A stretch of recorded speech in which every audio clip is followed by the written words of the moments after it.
Alright, ladies and gentlemen, it's a Tuesday morning. It's not bad, a little overcast here in Los Angeles, California. For those of you who don't know me, I'm Jeff McMahon. I'm 61 years old, former Olympic weightlifter, teenage bodybuilder in the 80s. Since 2005, I've had a watch obsession. Don't know why I love watches so much. I'm doing a lot of research on it. I'm trying to resolve the mystery of it. I haven't figured it out yet, but when I do, I swear to you, you have my commitment, I'm going to make an in-depth video about my unusual pathological love of watches. But that's not what I want to talk about today. So look, man, I'm 61. I've been teaching college writing since the 1980s. So that's 5 different decades. And it occurred to me that in those 5 decades, there have been 4 major eras of students, generations perhaps, of students that reflect the changes in society. And it's kind of blown my mind. And I want to talk about those major changes that I've had in 5 different decades of teaching. So, the eras I want to talk about, the 80s and 90s, what I would call the relative golden age. Then I want to talk about the dot-com boom and bust, late 90s, early 2000s.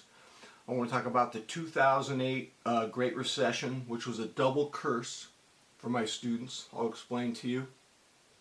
And then I'll talk about the 2011 smartphone generation and how it's changed not only my students, but it's really forced me to teach in a different way. So let's go back to the 80s and 90s. Nothing's ever really the golden era, because you know, as human beings we make mythologies, nostalgia, the past. But relatively speaking, the 80s and 90s were a golden era for my students because education in California was relatively affordable, and you could pretty much major in anything you want and land on your feet. You could get a decent job and get medical benefits and expect really good job security. And then I noticed a big change in the late 90s. The dot-com boom was weird. Something didn't feel right. It was all this easy money. I mean, I had students dropping my classes because they would just have some casual conversation with a tech bro at a club in Manhattan Beach or Hermosa Beach, and he'd offer him $80K a year to work for his dot-com company. And it was like Peter Pan's Pleasure Island, too good to be true. He knew something bad was going to happen. And of course there was the dot-com bust. And then those students who dropped my classes, they came back. And the economy was really never the same after that. And whenever things seem like easy money, watch out. Watch for the next shoe to drop. And that indeed happened.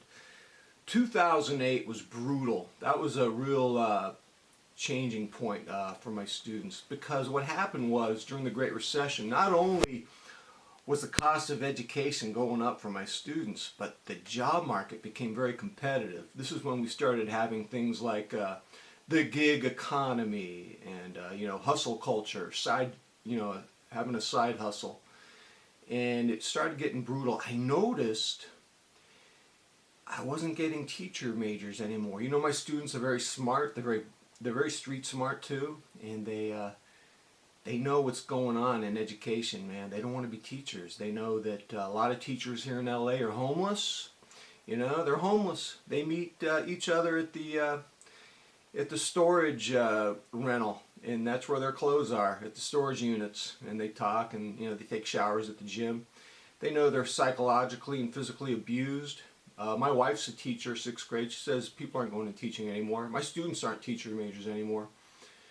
And so 2008 was a huge change, and 2011 was the next big change. I would call that the smartphone generation. I say 2011 because even though I did see some smartphones in 2009, by 2011 everyone had one.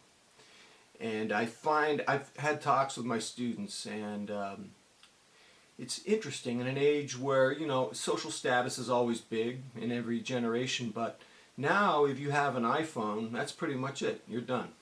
That's your social status. But so, most of my students have iPhones, have had them since about 2011. And I noticed a couple things I want to share with you about this new generation of students that kind of blows my mind. There's a surprising paradox. On one hand, since 2011, my students are very plugged into tech.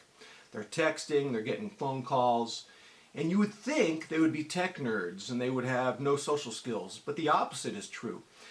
They're tech nerds on one hand, but they're also very social, they're very media savvy. Way more than I was in the 70s as a teenager. I mean, they're very confident in a way.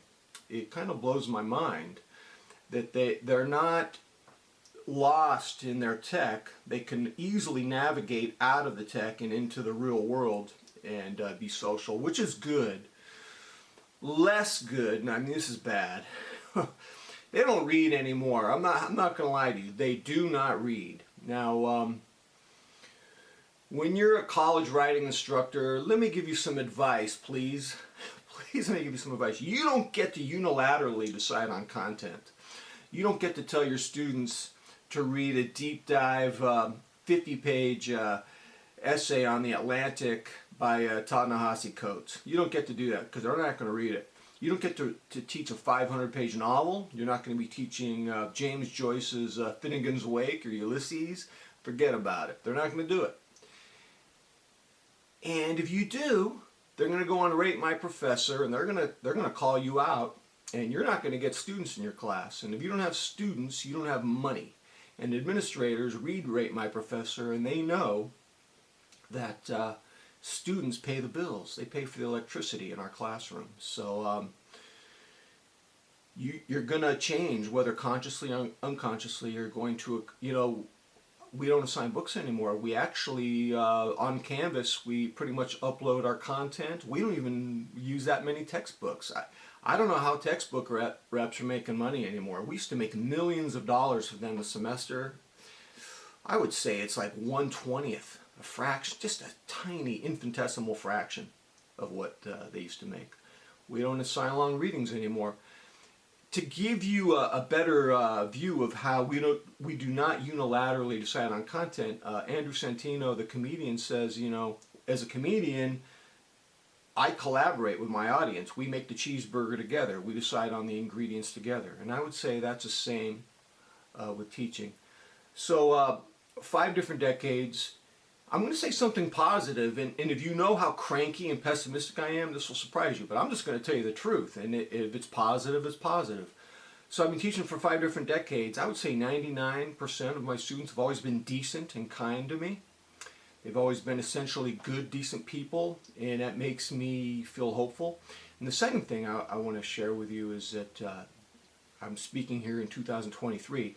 My country's in a fever swamp of craziness. You would really think that, especially if you were just online, because people are in their information silos, canceling each other out. But my students, they're very diverse. They come from rich neighborhoods, poor neighborhoods, middle class neighborhoods, and they're very diverse. And we get along. We're reasonable. We're nuanced. We consider counter arguments and rebuttals, and we're not. My students and I, we're not so extreme and biased as you would think if you're online. And I think part of it is we're in class. We're human faces. We're human beings.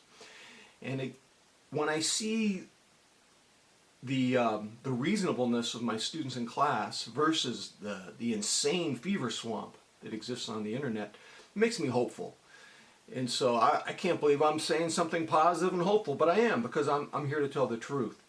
So that's 5 different decades. I'm 61. Ooh, I think I'm going to teach maybe 2 or 3 more years. We'll see. I don't know. I can't figure this all out. I can't even figure out why I love watches so much. Ladies and gentlemen, tell me what you think. Until next time, I'm out.